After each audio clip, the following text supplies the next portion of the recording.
उसकी सास के बीच पूरा समय सास के किसी ना किसी काम को लेकर मतभेद चलते ही रहते हैं। बहू, ओ बहू, जरा चाय बना दे। मुग्धा चाय लेकर आती है। ये लीजिए, और कुछ चाहिए?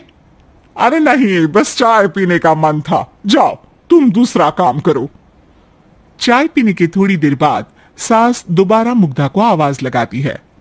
अरे बहू रे, ओ बहू, जरा हलवा तो बना दे, मीठा खाने को मन हो रहा है।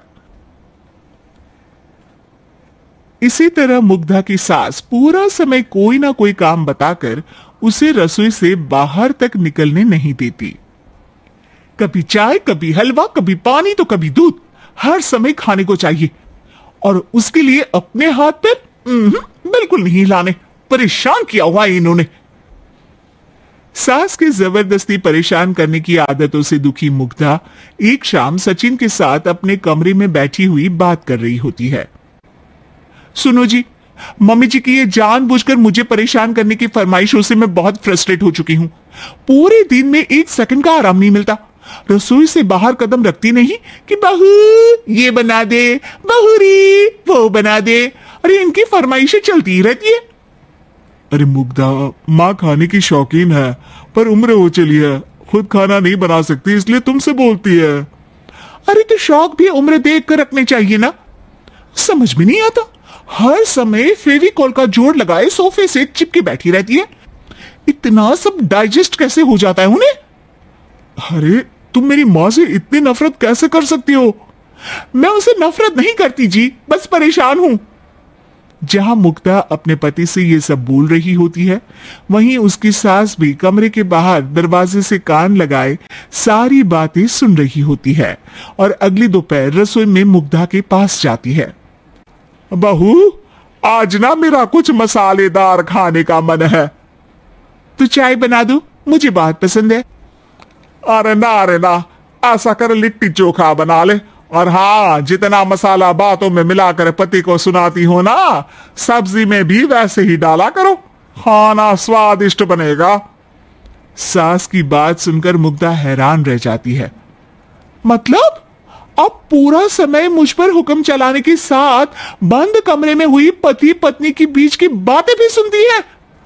अरे बात जब मेरी थी तो सुनने में क्या दिक्कत है? ये कहकर सास वहां से चली जाती है।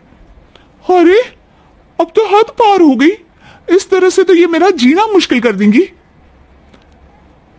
मुग्धा सास की हरकतों से परेशान उसका हल सोचने लगती है और इसी तरह कुछ दिन बीत जाते हैं, जिसमें सास का जन्मदिन आता है।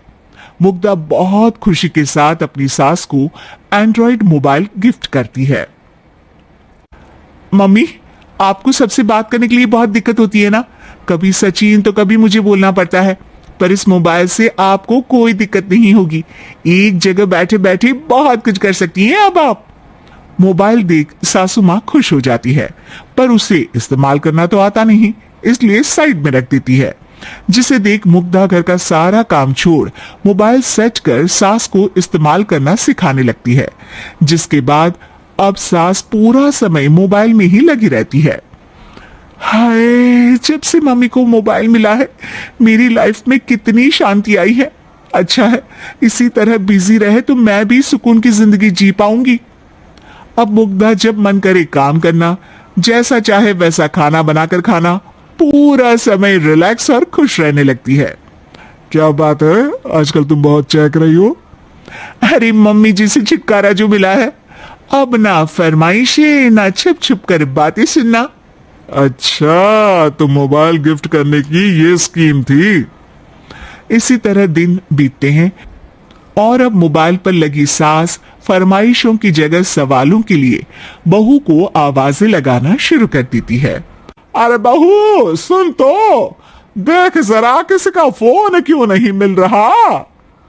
रिचार्ज खत्म हो गया है, पर अभी 4 दिन पहले ही तो मैंने किया था, इतनी जल्दी कैसे खत्म हो गया?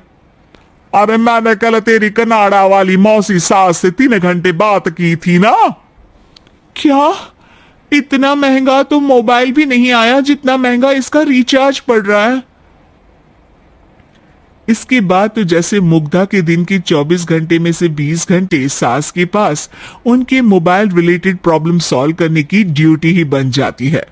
अरे मुग्धा, ये मोबाइल में अचानक तेरी मौसी सास की शक्ल क्यों दिखने लगी और ये तो हिल भी रही है।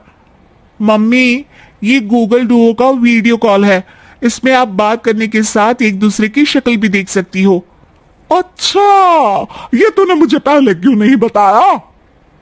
अब बताने के लिए पहले नहीं बताया। इसी बीच सचिन भी वहां आ जाता है और सास अपनी वीडियो कॉल में बिजी हो जाती है। क्यों, सास बहू में क्या गपशप चल रही है? इसे गपशप नहीं, दिमाग का दही होना बोलते हैं। पर तुम तो मम्मी को मोबाइल देकर बहुत खुश थी, फिर क्या हुआ? हाँ, उसका सुकून भी कुछ ही दिन मिला। अब घर के टंटे खत्म हुए तो मोबाइल की टिंग टिंग शुरू हो गई। देखो भाई, कुछ पाने के लिए कुछ खोना तो पड़ता है। आखिर तुमने मोबाइल अपने फायदे के लिए ही तो दिया है, तो फिर सवालों के जवाब भी देने पड़ेंगे, क्योंकि जब तक उनके हाथ में ये फुथरू रहेगा तुम्हारी लाइफ में प्राइवेसी और सुकून रहेंगे। कहने का मतलब है अगर इससे प्यार बढ़े तो दाग अच्छे हैं। अरे मुझे पहले दिन से ही पता है मोबाइल किस मकसद से दिया गया है, भूलो मत, इससे पहले मैं बातें ही सुनती थी। सास की ये बात सुनकर मुग्धा शॉक में और सचिन हंसता रह जाता है।